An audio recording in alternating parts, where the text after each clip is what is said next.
नमस्कार दोस्तों, स्वागत है आपका आनंद अल्ट्रा क्लासेस पे। आज इलेक्ट्रिसिटी को आगे बढ़ाते हुए इससे पहले मैंने ड्रिफ्ट वेलोसिटी के बारे में, रिलैक्सेशन टाइम के बारे में, मीन फ्री पाथ के बारे में, करंट डेंसिटी के बारे में और भी करंट डेंसिटी और क्या कहते हैं करंट के बारे में बीच में रिलेशन मैंने समझाया और धारा घनत्व यानी ड्रिफ्ट वेलोसिटी और करंट के बीच में मैंने रिलेशन बताया। रिलेशन क्या था? तो वो था I बराबर क्या था, NE/AVD, ये बोला था मैंने। और कुछ फॉर्मूला मैंने आपको बताया था कि J बराबर करंट डेंसिटी बराबर क्या होता है, I/A cos थीटा होता है, ये करंट डेंसिटी था, ये बताया। और एक फॉर्मूला मैंने आपको बताया VD बराबर ड्रिफ्ट वेलोसिटी बराबर V मैक्सिमम यानी उसके अंदर टक्कर से पहले V मिनिमम अपॉन 2। उसके बाद VD का ही एक और फॉर्मूला मैंने बताया था। VD का मैंने बताया टाउ बोला था, कैपिटल E अपॉन M बोला था। ऐसा करके मैंने बोला था कि जो इलेक्ट्रिक फील्ड अगर बढ़ाएंगे तो ड्रिफ्ट वेलोसिटी बढ़ता है। ठीक है, टाउ के बारे में अभी हम चर्चा नहीं किए, तो अब टाउ के बारे में हम चर्चा करेंगे। इसके बारे में समझाएंगे टाउ के बढ़ने से ड्रिफ्ट वेलोसिटी का थोड़ा सा, टाउ कब बढ़ता है? टाउ बढ़ता है यानी कि कोलिजन जब होता है ज़्यादा। कोलिजन ज़्यादा होने का मतलब कि टेम्परेचर ज़्यादा होने से कोलिजन का टाइमिंग घट जाता है। टेम्परेचर बढ़ने से रेजिस्टेंस बढ़ जाता है। ये सब चीज़ अभी रेजिस्टेंस कैसे आया, क्यों आया, इसके बारे में अभी समझते हैं। ये चार चीज़ मेरे पास है फॉर्मूला। ये चारों चीज़ से आपको एक फैक्टर मैंने आपको क्या बोला था, अभी सिर्फ इसको छोड़ दीजिए। इलेक्ट्रिक फील्ड को बढ़ाइएगा तो ड्रिफ्ट वेलोसिटी बढ़ेगा। और इसके बाद हम आगे की चर्चा आगे की बात करते हैं। तो ये सब जानने के बाद एक मेरे पास है मोबिलिटी पढ़ने का है। मोबिलिटी को हिंदी में कहते हैं गतिशीलता। मोबिलिटी इसको कहते हैं हिंदी में, इसको डिनोट करते हैं म्यू से। और इसका जो हिंदी में कहते हैं गतिशीलता। गतिशीलता का मतलब क्या होता है, आप ध्यान से समझिएगा चीज़ों को, कि हमारे वायर के अंदर, यानी कोई भी वायर है उसके अंदर इलेक्ट्रॉन और प्रोटॉन होता है।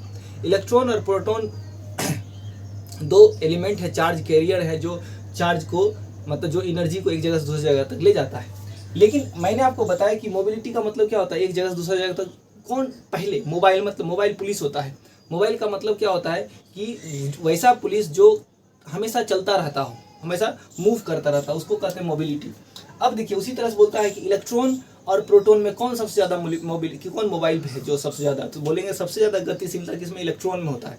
जो हल्का होगा वो ज़्यादा होगा, क्योंकि मैंने आपको बताया था इलेक्ट्रॉन और प्रोटॉन में, प्रोटॉन जो होता है 1837 गुना भारी होता है किससे, इलेक्ट्रॉन से। यानी इलेक्ट्रॉन हल्का होता है तो कौन पहले भागेगा, तो बोलेंगे इलेक्ट्रॉन भागेगा। कैसे, उसका डिफिनेशन है। तो मैं बोलता हूँ मोबिलिटी को म्यू से बताते हैं। मोबिलिटी कहते हैं कि प्रति एकांक विद्युत क्षेत्र में जो किसी भी मटेरियल का, यानी मटेरियल के अंदर इलेक्ट्रॉन का गति होता है या प्रोटॉन की जो गति होती है, उसी को हम मोबिलिटी कहते हैं। क्या लिखिए हम, कि प्रति एकांक क्षेत्रफल पर जो मोबिलिटी, जो गतिशीलता गति होती है, यानी कि ड्रिफ्ट वेलोसिटी होता है, संवहन वेग, हिंदी में इसको ड्रिफ्ट वेलोसिटी को संवहन वेग कहते हैं। तो प्रति एकांक क्षेत्रफल पर जो किसी भी इलेक्ट्रॉन पर जो संवहन वेग होता है, इलेक्ट्रॉन का संवहन वेग होता है, उसी को हम मोबिलिटी कहते हैं, या प्रोटॉन का।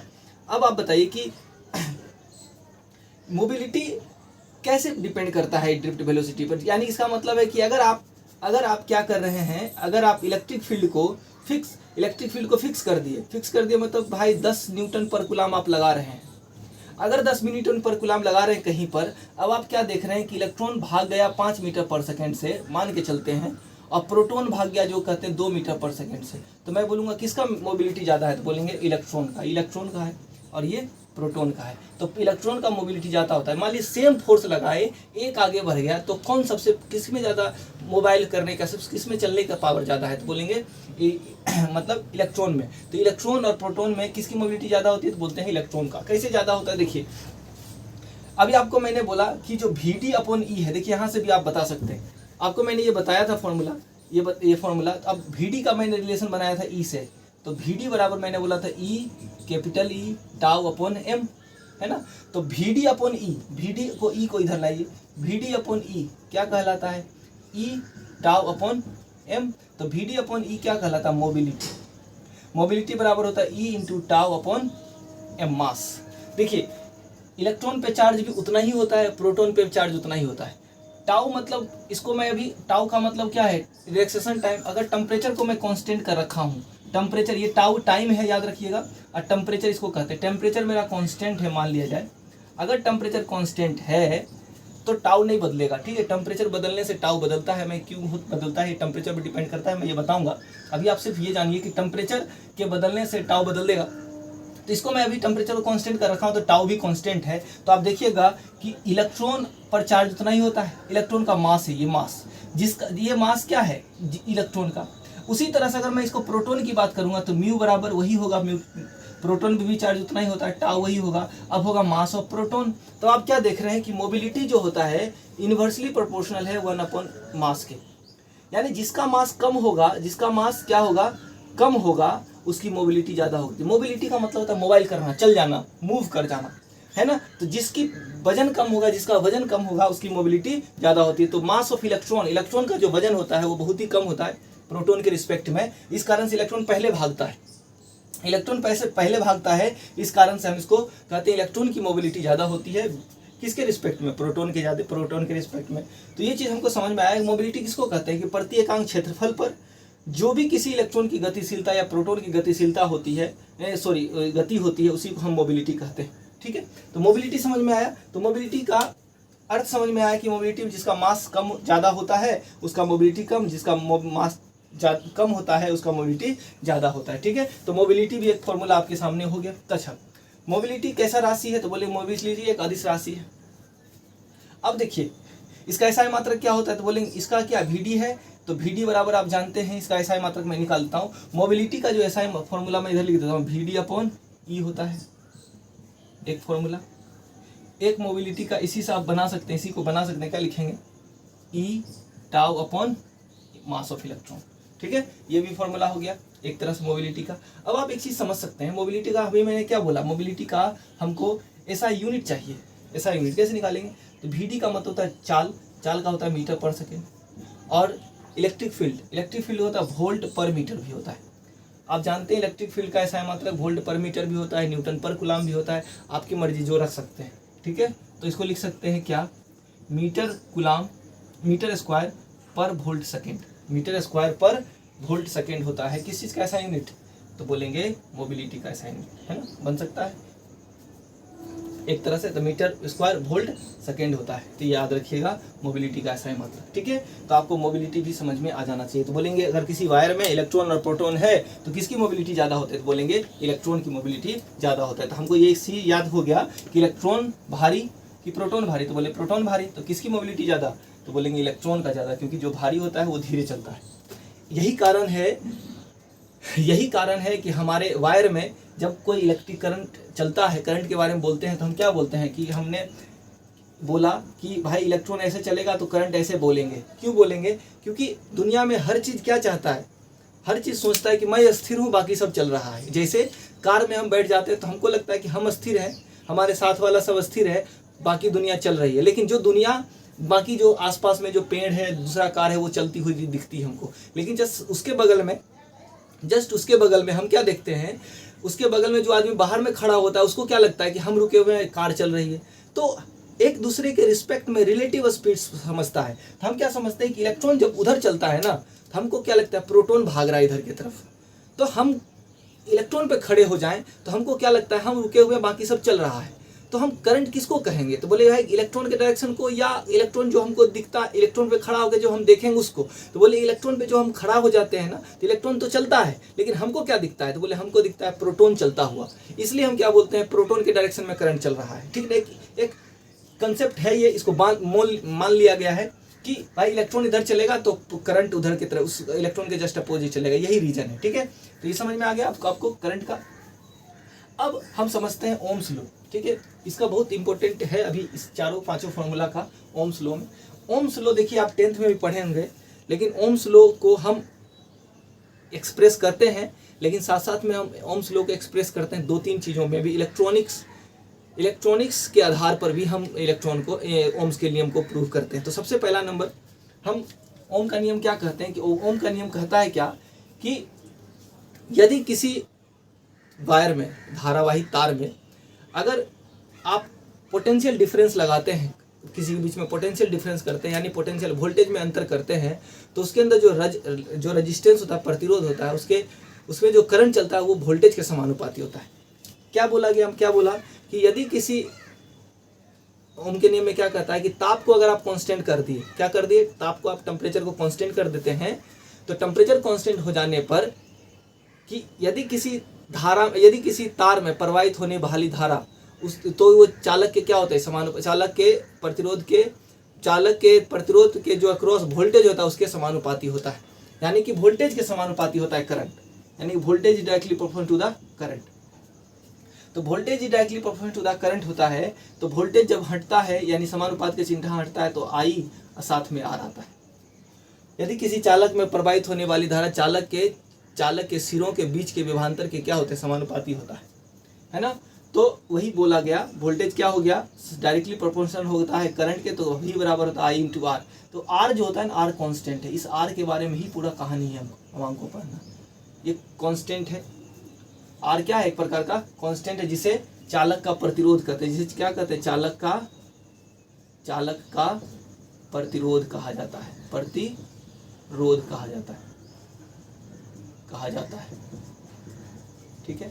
अच्छा, प्रतिरोध कहा जाता है। इसका ऐसा ही मात्रक क्या होता है, तो बोले इसका ऐसा ही मात्रक ओम होता है। इसका ऐसा ही मात्रक, इसको ओम को कैसे दिखाते हैं, तो ओम को दिखाते हैं, आप ये सब जानते हैं, ओम को ऐसे दिखाते हैं, है ना। तो आर बराबर क्या कहलाता है, V अपॉन आई। तो सबसे पहले आप 10th में नॉर्मली पढ़े होंगे कि V जो होता है directly proportional to the, V जो होता है समानुपाती होता है आई के। जब यहाँ पर समानुपात के चिन्ह हटता है तो आर आता है, तो आर बराबर V अपॉन आई होता है, ये जानते हैं। तो ये आर का ऐसा मात्रक क्या होता है, ओम होता है, यानी कि वोल्टेज का ऐसा मात्रक ओम होता है। देखिए इसका बीमा क्या होता है, तो भाई बीमा भी बना सकते हैं। वोल्टेज का क्या पढ़े हैं, तो वोल्टेज बराबर आप पढ़े हैं W अपॉन क्यू। आप जानते हैं W का क्या होता है, तो बोले W का बीमा हम पढ़े हैं, W का जूल होता है, तो mL2T-2 अपॉन क्यू का होता है AT। ठीक है, आप याद रखिएगा इस चीज़ को, mL² T-3 और A के पावर में -1। This is the dimension of voltage. ये डायमेंशन किसका है, वोल्टेज का। आई चाहिए, तो आई को क्या कहते हैं, करंट। तो आर बराबर, आर का जो डायमेंशन होगा mL² T-3 A के पावर -1, और एक और A है, आई का भी ऐसा यूनिट एम्पेयर होता है ना। जब इसको ऊपर ले जाइएगा तो आपको मिल जाएगा mL2 T-3 A के पावर में -2। दिस इज द बीमा। किसका बीमा होता है, तो बोलेंगे रेजिस्टेंस का बीमा। याद रखिएगा इसको, mL2 T-3 A-2, ये बीमा होता है प्रतिरोध का, ठीक है। प्रतिरोध का ऐसा मात्रक हो गया, आपको प्रतिरोध भी हो गया। अच्छा, प्रतिरोध क्या होता है, प्रतिरोध क्या किसे कहते हैं, प्रतिरोध के बारे में अभी एक चैप्टर है, पूरा पढ़ना है बढ़िया से कि प्रतिरोध करता क्या है, होता क्या है प्रतिरोध। तो बोले प्रतिरोध जो होता है किसी चालक का वह गुण है जो उसमें प्रवाहित होने वाली धारा का क्या करता है, विरोध करता है। हमेशा जो प्रतिरोध होता है वो चालक में प्रवाहित होने वाली धारा का क्या करता है, विरोध करता है। तो भाई विरोध करता है, तो कैसे करता है विरोध, क्यों करता है विरोध, और उसके अंदर क्या हो रहा है जो विरोध करता है, क्यों नहीं चार्ज को फ्लो होने देता है। तो ये सब के बारे में हमको ओम के नियम के थ्रू हमको पता चलेगा कि ओम का नियम क्या करता है। तो सबसे पहला नंबर हम समझते हैं कि ओम के नियम का सत्यापन, ओम का नियम का कैसे प्रूफ हम समझ में आएगा। तो बोला क्या कि जब आप एक वोल्टेज वाला एक्सिस लीजिए, एक करंट वाला एक्सिस लीजिए, एक करंट का लिए मान ली, करंट का लिया मैंने ऐसे, और ये मैंने वोल्टेज का लिया इस तरह से, this is the current, this is the voltage. तो आई बराबर आप जानते हैं, हमने क्या किया कि एक सर्किट बनाया। सर्किट देखिए कैसे बनता है, तो देखिए सर्किट में मैंने एक रेजिस्टेंस, देखिए रेजिस्टेंस को ना इस तरह से दिखाते हैं, रेजिस्टेंस का सिंबल ये होता है इस तरह से। याद रखिए प्रतिरोध को जो सिंबल से दिखाते हैं वो इस तरह से दिखाते हैं, आप जानते होंगे 10th में, इस तरह से। ये हुआ कांस्टेंट रेजिस्टेंस। इसका रेजिस्टेंस अगर एक बार फिक्स हो गया तो फिक्स हो गया। एक रेजिस्टेंस होता है ऐसा, इसके पर तीर लगाता है, इसको कहते हैं वेरिएबल रेजिस्टेंस। कैसे, क्या कहते हैं, इसको कहते हैं वेरिएबल, जो हमेशा बदलता रहता है। इसको आप इस पे ना ऐसे करके लगा रहेगा, वो इसे घुमाइएगा ना तो इसका बाद वोल्टेज बदलता रहेगा। तो बदलता जब रहता है इसको कहते हैं वेरिएबल वोल्टेज। और इसको कहते हैं इंग्लिश में, इसका नाम है रिहोस्टेट है, रिहोस्टेट कहा जाता है। रिहोस्टेट क्या कहते हैं इसको, ये कैसा होता है रेजिस्टेंस, ये तो रेजिस्टेंस कहलाता है। रिहोस्टेट मतलब जो वेरिएबल रेजिस्टेंस होता है उसी को कहते हैं रिहोस्टेट। दिखाते कैसे, उसके ऊपर तीर लगा देते हैं, ठीक है। अब देखिए एक रेजिस्टेंस लगाए और मैंने क्या किया, यहाँ पर से एक बैटरी लगा दिया ऐसे करके, और वोल्ट मीटर एक लगा दिया। वोल्ट मीटर क्या होता है कि ऐसा डिवाइस है जो वोल्टेज मापता है, ठीक है। इसके बारे में सबके बारे में पढ़ेंगे। ए मीटर एक ऐसा डिवाइस होता है जो उस परिपथ में करंट को मापता है। ये रेजिस्टेंस है आर। अब क्या किए, हम चाहते हैं कि ये रेजिस्टेंस क्या बदलता है कि वोल्टेज बदलने से, जैसे वोल्टेज बदलने से करंट बदलेगा, क्या आर तो कांस्टेंट होता है, देखते हैं आर कांस्टेंट होता है क्या, बदलता है क्या। अगर आर कांस्टेंट है वोल्टेज और बदलने से तो ओम के नियम का सत्यापन होता है। देखिए कैसे। अब मैंने क्या किया, 5 वोल्ट का बैटरी लगाया, तो मैंने क्या देखा, इस वाले वायर में 1 एम्पियर का करंट आया। तो हमने टेबल बनाना स्टार्ट किया ऐसे करके, इस तरह से, एक तरफ वोल्टेज लिया, एक तरफ क्या लिया, वोल्टेज लिया, एक तरफ मैंने करंट लिया, ठीक है, एम्पियर। मैंने क्या देखा, 5 वोल्ट लिया तो करंट 1 एम्पियर आया। अब की बार मैंने 10 वोल्ट लिया तो करंट 2 एम्पियर आया। अब की बार 15 वोल्ट लिया तो 3 एम्पियर आया। तो मैं क्या देखना, मैं इससे ग्राफ बनाना स्टार्ट किया। तो 5 वोल्ट 1 एम्पियर, तो 5 वोल्ट कहाँ, ये रहा, 1 एम्पियर ये है ना, तो 5 वोल्ट 1 एम्पियर ये ग्राफ रहा। अब की बार 10 वोल्ट ये रहा, और ये 2 एम्पियर ये रहा। इसको मैं यहाँ मिलाने के यहाँ गया, और 15 वोल्ट ये 3 एम्पियर यहाँ रहा, इस तरह से। हमने क्या देखा कि एक मेरे पास स्ट्रेट लाइन मिलता है। क्या मिलता है, स्ट्रेट लाइन। अगर स्ट्रेट लाइन मिलता है तो हम कहेंगे कि जो स्ट्रेट लाइन अगर मिल गया तो हम कहेंगे क्या, कि यह ओम के नियम का सत्यापन करता है, यह ओम के नियम का सत्यापन करता है, ठीक है। जब हम क्या बोलेंगे, जब ये करंट है, यानी 1 एम्पियर, ये 2 एम्पियर, ये 3 एम्पियर, ये 4 एम्पियर, ये 5 वोल्ट, 10 वोल्ट, 15 वोल्ट, ऐसे करके 20 वोल्ट। हम क्या देखते हैं कि जैसे करंट बढ़ाते हैं तो हम वोल्टेज बढ़ाते हैं तो करंट बढ़ता है, और सेम लाइन बनाता है। तो ये सेम लाइन क्या बताता है, तो बोले ये सेम लाइन बताता है कांस्टेंट, इसको बोलते हैं कांस्टेंट को बताता है। देखिए ये वाला, अगर आप इस दोनों को बदल रहे हैं, अगर ये मिल रहा है तो आप देखिएगा, आप इक्वेशन बनाते होंगे, स्लोप पढ़ते होंगे एगरमा का, तो y बराबर mx, x और y में चेंज करते हैं तो ये मेरा कांस्टेंट होता है। अगर ये लाइन ऐसे करके ये वाला लाइन ऐसे जाता है mx का, m कांस्टेंट, ये क्या बताता है, ये बताता है स्लोप। क्या बताता है, स्लोप। अब देखिए, अगर ये स्लोप बताता है तो स्लोप किसको कहते हैं, तो बोलेंगे भाई इसका ढाल कैसे निकालिएगा, ढाल, तो बोले ये जो एंगल दिखाता है ना, ये वाला एंगल, इसी को ढाल कहते हैं। ध्यान से समझिएगा इसको कैसे निकालते हैं। This is a slope. Slope कैसे निकलता है, तो बोले स्लोप निकालने के लिए देखिए क्या करते हैं। स्लोप निकालने के लिए एक ही चीज होता है, टेन थीटा निकालना। आप जानते हैं स्लोप निकालना मतलब टेन थीटा निकालना, ढाल निकालना। तो टेन थीटा बराबर हम क्या जानते हैं, लंब बटे आधार होता है। तो देखिए ये वाला लंब है और ये मेरा आधार है, ये है ना। तो मान लिया जाए आप इस जगह पर बात कर रहे हैं, इस 2 पर जा रहे हैं, आप 2 पर गए, इधर साइड 2 पर जाने पर हमको कितना मिलता है, 10 मिलता है ना। तो 10 ये रहा, इस तरह से मान लिया जाए 2 यहाँ है और ये रहा 2, ये 2 है, ये मेरा 10 है, ठीक है। तो मैंने बोला ये कितना है, तो लंब कितना है, तो बोलेंगे लंब मेरे पास 10 है, तो लंब मैंने 10 ले लिया। और आधार कितना है, तो बोले आधार मेरा 2 है, तो मैंने 2 ले लिया। 2 जैसी किया तो मैंने क्या लिखा, 5 ओम। जो टेन थीटा क्या बताया, अच्छा ये वोल्टेज है। आप देखिए एक तरह से मैं क्या बोल रहा हूँ, टेन थीटा क्या, ये वोल्टेज में डिफरेंस है ना, तो बोलेंगे ये रहा वोल्टेज। अच्छा ये क्या है, तो बोले करंट है, तो बोलेंगे दिस इज द करंट, आई है ना, डेल आई कह दीजिए इसको। डेल्टा आई इसलिए बोल रहा हूँ मैं, वोल्टेज में डिफरेंस निकाल रहा हूँ। तो टेन थीटा क्या कहलाता है, del V upon del I.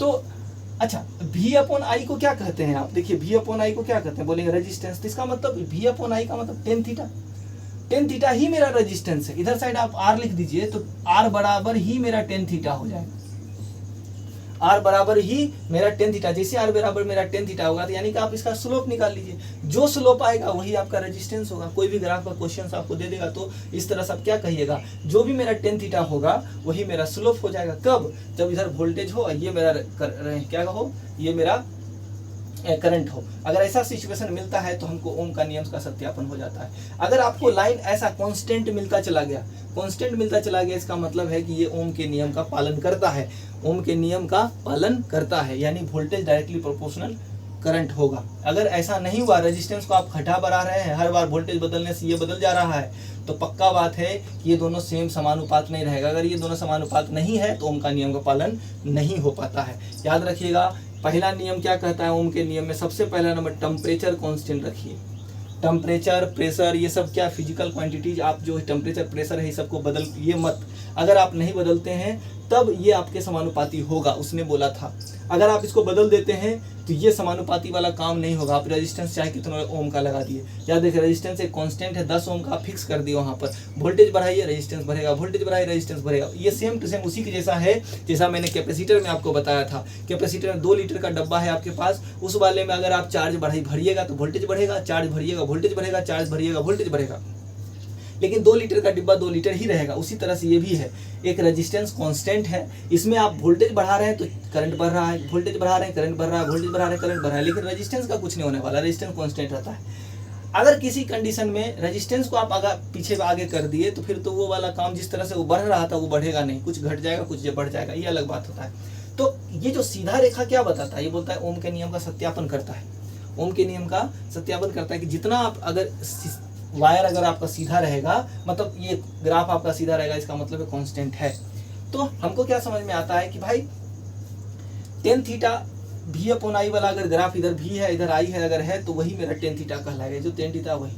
तो यहाँ पर कितना ओम का रेजिस्टेंस है, तो बोले ये वाला 10 है, वोल्टेज 10 है, इधर 2 है, तो मैं 10 है तो 2 है तो 10 अपॉन 2 कर दूँ, 10 अपॉन 2 करूँगा तो क्या मिलेगा, 10 वोल्टेज है, 2 है, काटूंगा कितना आएगा 5 ओम, 5 ओम। अब 5 ओम क्या बताता है, तो बोले 5 ओम बताता है हमको रेजिस्टेंस। यहाँ भी देखिए ये 15 वोल्ट है अब बटा 3 है तो क्या दिखाता है 5 ओम, कांस्टेंट दिखा रहा है। ये 5 ओम है ये 1 ओम है तो 5 अपॉन 1 क्या कहलाता है 5 ओम, है ना। तो अब तीनों कंडीशन में क्या देख रहे हैं, रेजिस्टेंस से, तो इसका मतलब ये ग्राफ हमको शो करता है रेजिस्टेंस। अब एक चीज और सोचिए, इस पे क्वेश्चंस कैसे रह सकते हैं। देखिए अगर आपने क्या देखा थोड़ा सा, अभी मैं इसको मैं करता हूँ आगे, टेम्परेचर नहीं बदलना चाहिए, ये चीज याद रखिएगा। अब इसके बारे में देखिए समझिए, रेजिस्टेंस 2 प्रकार का होता है, एक होता है डायनामिक रेजिस्टेंस होता है, एक कांस्टेंट रेजिस्टेंस होता है। तो अभी हम पढ़ रहे थे कैसा, कांस्टेंट रेजिस्टेंस के बारे में। तो रेजिस्टेंस कांस्टेंट जब होता है तो वो जो काम बताया स्लोप, जो स्लोप अगर मान ली देखिए ये रहा, ये मेरे पास करंट है, ये मेरे पास वोल्टेज है, हमने क्या किया एक ऐसे बना दिया एक ऐसे बना दिया। मैं बोला किसका रेजिस्टेंस ज़्यादा है, कौन, ये मान लिया R1 है, ये मेरे पास R2 है, तो मुझे बोल दिया कि बताइए कौन सा किसका रेजिस्टेंस ज़्यादा होता है, ये रेजिस्टेंस ज़्यादा है ये रेजिस्टेंस। तो बोलेंगे स्लोप देख लेते हैं। तो स्लोप कैसे देखते हैं भाई, तो बोले कि आप स्लोप देखने का मतलब क्या होता है, स्लोप किसका ज़्यादा होता है, ये है और एक मेरे पास ये है, तो बोलिएगा कौन सा सीढ़ी जो है बड़ा ऊंचा है, कहाँ से आप जाइएगा, तो बोलेंगे ये वाला सीढ़ी बड़ा ऊंचा है, इसका थीटा बहुत बड़ा है। तो जो जिसका थीटा बड़ा होता है, अभी आपने पढ़ा कि टेन थीटा बराबर क्या होता है आर, तो जितना जिसका ज़्यादा होता है, जिसका टेन थीटा ज़्यादा होता है उसका रेजिस्टेंस ज़्यादा होगा। तो बोलेंगे R2 is greater than, R2 जो होगा वो बड़ा होगा किससे, R1 से, R2 is greater than R1, ये वाला रेजिस्टेंस ज़्यादा होगा।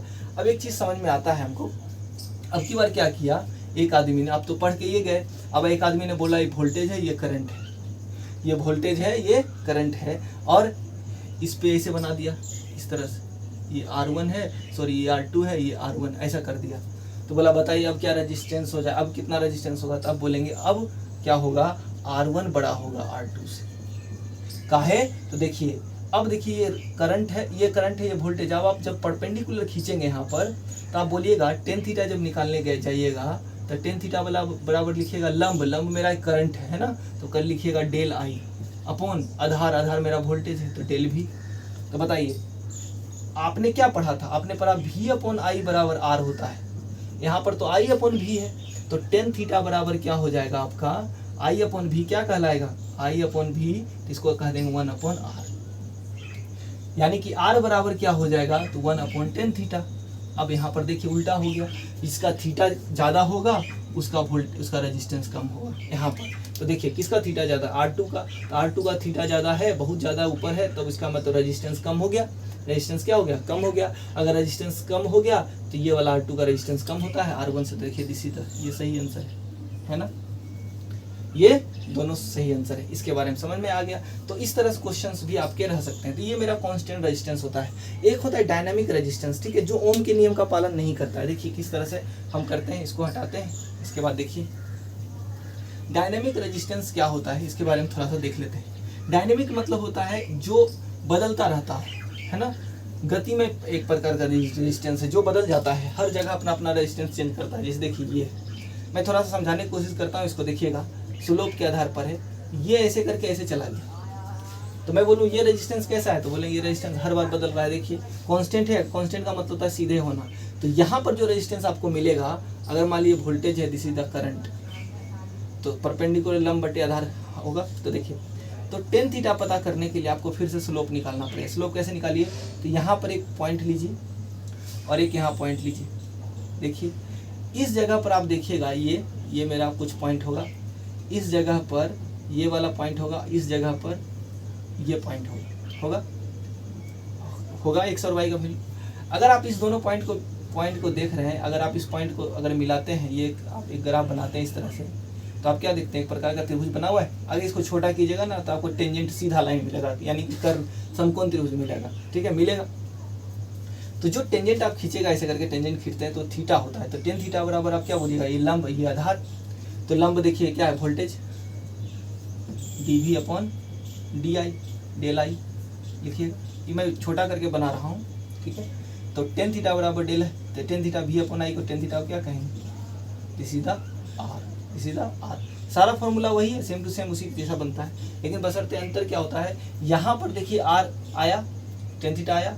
अब आप यहाँ पर चलिए थोड़ा सा, यहाँ पर क्या देखिएगा, इस जगह पर जाइएगा तो यहाँ पर कुछ एंगल इस तरह से, अगर आप इसको मिलाते हैं तो यहाँ पर एंगल कुछ अलग हो जाएगा, छोटा बन जाएगा। देखिए आप खुद सोचिए कि इस जगह पर टेंजेंट खींच रहे हैं और इस जगह पर टेंजेंट खींच रहे हैं। देखिए ये वाला लाइन देखिए, एक ऐसा लाइन बन रहा है, एक लाइन ऐसे बन रहा है। अगर आप, मैं इसको अगर बोलूँ एक्स एक्सिस ये रहा, आप यहाँ पर ऐसे खींचे तो बताइए ये वाला एंगल एक है, एक ये एंगल है, कौन सा वाला एंगल बड़ा है, तो ये वाला एंगल बड़ा है। तो यानी कि हर जगह एंगल अगर बदल गया तो रेजिस्टेंस तो बदल जाएगा ना सर। देखिए थीटा अगर बदल गया तो रेजिस्टेंस भी बदल जाएगा। अगर थीटा बदल गया, रेजिस्टेंस बदल गया, इसका मतलब ये रेजिस्टेंस कांस्टेंट नहीं है, तो इसको कौन सा रेजिस्टेंस कहते हैं, इसको डायनामिक रेजिस्टेंस कहते हैं। क्या कहते हैं, इस वाले रेजिस्टेंस को हम क्या कहते हैं, डायनामिक रेजिस्टेंस, ठीक है। तो डायनामिक रेजिस्टेंस क्या होता है, तो डायनामिक रेजिस्टेंस आपको कहाँ मिलेगा, तो डायनामिक रेजिस्टेंस मिलता है आपका डायोड में। डायोड मतलब आप जानते हैं रेक्टिफायर में, डायोड में, वहाँ पर जब जाइएगा तो वहाँ पर जो रेजिस्टेंस होता है ना, वोल्टेज देखिएगा इस तरह से बनेगा, ऐसे ऐसे। आप जब जाइएगा क्या कहते हैं, डायोड में, डायोड कहते हैं जिसमें दो रास्ता होता है, दो नोड होता है, उसे डायोड कहते हैं। देखिए इस तरह से ऐसे करके बनता है, किसी का ऐसे करके बनेगा।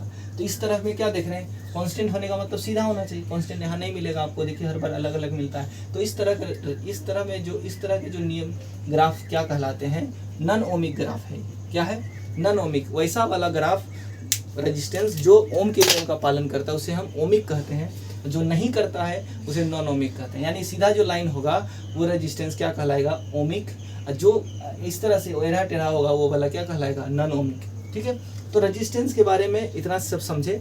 अगले वीडियो में हम पढ़ेंगे रेजिस्टेंस का इलेक्ट्रॉनिक्स के आधार पर पूरा कैसे रेजिस्टेंस को समझाया गया है, और भी उसके रेजिस्टेंस का किस किस चीज़ पर इफेक्ट पड़ता है, रेजिस्टेंस कैसे बढ़ सकता है, घट सकता है, मटेरियल पे डिपेंड करता है, या रेजिस्टिविटी क्या होता है, इस सब चीज़ के बारे में हम पढ़ेंगे। आज जो पढ़े ड्रिफ्ट वेलोसिटी, आज मोबिलिटी के बारे में पढ़े, और मोबिलिटी किस तरह से इलेक्ट्रिक फील्ड पर डिपेंड करता है वो पढ़े। इलेक्ट्रिक फील्ड का टेम्परेचर पर, अभी तो टेम्परेचर के बारे में नहीं पढ़े, उसके बारे में, रेजिस्टेंस के बारे में पढ़े, ओम्स लॉ के बारे में पढ़े, ये सब चीज़ के बारे में पढ़े। और इसके बाद आगे की और क्लास करेंगे नेक्स्ट क्लास में। धन्यवाद।